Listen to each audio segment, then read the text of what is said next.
کشمالہ نے ہنسنا بولنا سجنا سنورنا سارا کچھ ختم کر دیا ہے کیونکہ اس کو دکھ کھایا جا رہا ہے غزنوی کا۔ غزنوی نے پہلے تو ایک ایسی عورت کو اس کے اوپر ترجیح دے دی جو کہ ایک طوائف کے اڈے پہ موجود تھی اور جو ٹکے ٹکے میں بک رہی تھی۔ اس کو تو یہ نہیں پتا نا کشمالہ کو کہ ابھی تک وہ بالکل بھی ایک دفعہ بھی نہیں بکی تھی اور اس کی عزت محفوظ تھی۔ کشمالہ نے اس کو جتلانے کی بڑی ہی کوشش کی دعا کو کہ تم اور تمہاری حیثیت میرے نزدیک کچھ بھی نہیں ہے، لیکن یہ کہ وہ اس کی باتوں میں آئی نہیں اور اوپر سے سوا سیر کے غزنوی نے اس کو بہت اچھے طریقے سے اس کا برین واش کر دیا کہ میرا کشمالہ سے کوئی بھی ایسا تعلق نہیں ہے، یہ صرف زوار کی بیوی ہے اور اسی حیثیت سے میں نے اس کو نکاح کر کے عزت دی ہے۔ لیکن جب سے فرح اس کی زندگی میں آئی ہے تو اس کو اور زیادہ انسیکیورٹی محسوس ہونا شروع ہو گئی ہے، کیونکہ وہ ساری خبر رکھتی ہے کہ کس ٹائم وہ فرح کے گھر ہے، کس ٹائم وہ دعا کے ساتھ ہے، کس ٹائم آفس میں ہے، ٹریک کرتی رہتی ہے اس کو اور اس کی ایکٹیویٹیز کو۔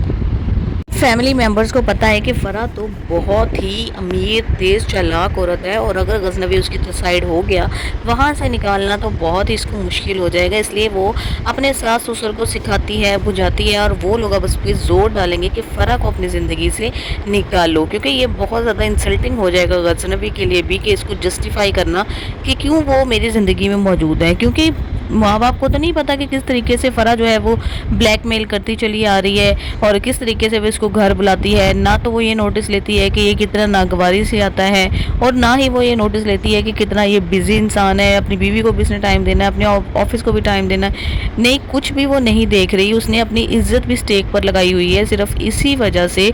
کہ بس اس کو غزنوی چاہیے۔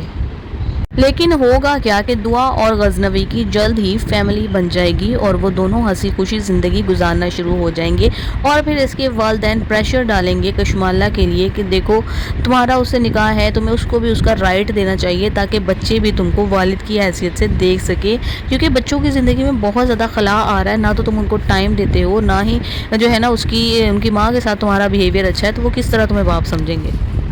اب ظاہر سی بات ہے اسی دباؤ میں آ کر والدین کی بات کو تو وہ نہیں جھٹلا سکتا، اسی دباؤ میں آ کر اس کو دونوں بیویوں کو ان کی شرعی حیثیت میں رکھنا ہوگا اور ادھر بھی ٹائم دینا ہوگا اور دعا کو بھی ٹائم دینا ہوگا، کیونکہ دعا بھی اس کے ساتھ مخلص ہے اور یہ بھی دعا سے بہت زیادہ پیار کرتا ہے، اور جو فرح ہے اس کو تو کک آؤٹ کیا جائے گا، چاہے وہ کتنا بھی اپنی جو ہے نا سیلف رسپیکٹ کو مار کر اس کے ساتھ آ رہی ہے۔ اس کی زندگی میں شامل ہونا اب اس کی ضد بن چکی ہے، لیکن وہ اس کی زندگی میں شامل ہو نہیں پائے گی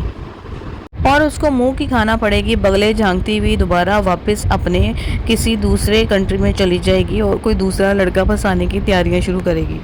اور دوسری طرف فضا کی سیم سچویشن ہے، وہ اپنی ساس کی اور شوہر کی چالاکیوں کا سامنا کر رہی ہے بہت ہی زیادہ صبر اور حوصلے سے کام لیتے ہوئے، اور دعا کو بھی پتہ چل جاتا ہے کہ میری وجہ سے فضا کس قدر تکلیف میں ہے، تو اسے بہت زیادہ دکھ ہوتا ہے کہ دیکھو میری زندگی تو سیٹ ہوگی لیکن میری بہن کی زندگی میری وجہ سے خراب ہو رہی ہے، اس کو میرے نام کے تانے دیے جاتے ہیں ہر وقت۔ اب وہ اس میٹر کے اندر غزنوی کی پاور کو یوز کرے گی اور اپنے پیسے کو استعمال کرتے ہوئے اس کے گھر کے اندر جانے کی کوشش کرے گی۔ حقیقت کو جب جاننے کی کوشش کرے گی تو اس کو پتہ چلے گا کہ سرفراز ہی جو ہے نا میری بہن کا شوہر ہے، جس نے میری زندگی تباہ و برباد کر دی، میری منہ پہ کالک مل دی کہ میں نے اس کے بھروسے پر کس طرح سے گھر چھوڑا تھا، لیکن اس خبیث نے میرا ہی سودا کر کے مجھے ایسی جگہ پہنچا دیا کہ آج تک میرے باپ کے دل سے یہ بات نہیں نکلی ہے۔ بے شک اس نے مجھے معاف کر دیا ہے، لیکن وہ دل ہی دل میں تو یہ ضرور سوچتا ہوگا نا کہ میں کس طرح طوائف کے اڈے پہ پہنچی، تھانے پہنچی۔